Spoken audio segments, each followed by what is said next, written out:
Hi there, welcome to a short A2 macro revision video looking at infrastructure gaps. Now, there are many potential barriers and limits to growth for developing countries, and here are a list of them, particularly related to the Edexcel economic syllabus. So we're going to focus today on infrastructure gaps. Infrastructure gaps can be a major significant barrier to economic growth and development for a number of reasons. Firstly, they increase the supply costs for businesses. So, for example, power supplies might be both intermittent and also expensive. Poor road and rail networks increase the time and cost of getting goods to market. Higher supply costs cause increased prices, and that clearly affects people's real incomes. Poor infrastructure can also reduce the geographical mobility of labour, people in search of work, and can therefore lead to higher structural unemployment. Poor infrastructure, particularly for landlocked countries, and also for countries increasingly reliant on trade, will damage their export competitiveness. And it also limits the degree of intra-regional trade, for example, within the African continent.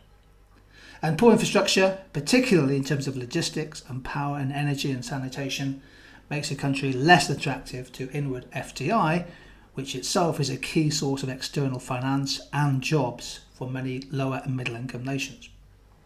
Poor infrastructure also makes a country less resilient or more vulnerable to the effects of climate change and natural disasters. That's particularly the case for countries heavily dependent on farming. And there's good evidence to suggest that poor infrastructure, particularly in education and health, contributes to significant gender inequalities and is therefore a barrier to development. Estimates vary as to the scale of the infrastructure gap, but the Asian Development Bank forecasts that Asia needs nearly $11 trillion in the decade to 2020 to plug the infrastructure deficit. Here's a good chart showing the lack of electricity supply in sub-Saharan Africa. It's a heat map showing the percentage of population with access to electricity. And in many countries, in particular, the areas there shaded from yellow through to green, over half the population have access to electricity. However, many parts of Africa do not have even half the population with reliable access to electric power.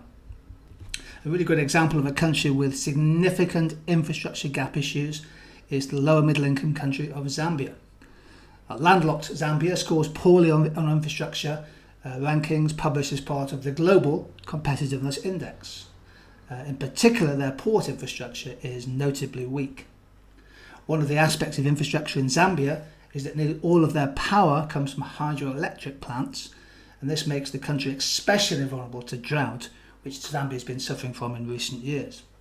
Indeed, Zambia now exports power from the hydroelectric plants to earn foreign exchange, even though there's a significant lack of power and many power outages affecting homes and business in their domestic economy.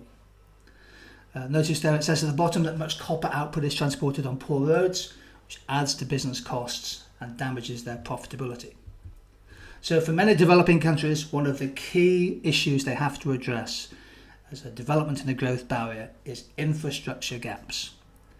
Infrastructure spending is triple powered. It increases aggregate demand, it increases short-run aggregate supply, and it also, if successful and effective, increases a country's long-run productive potential.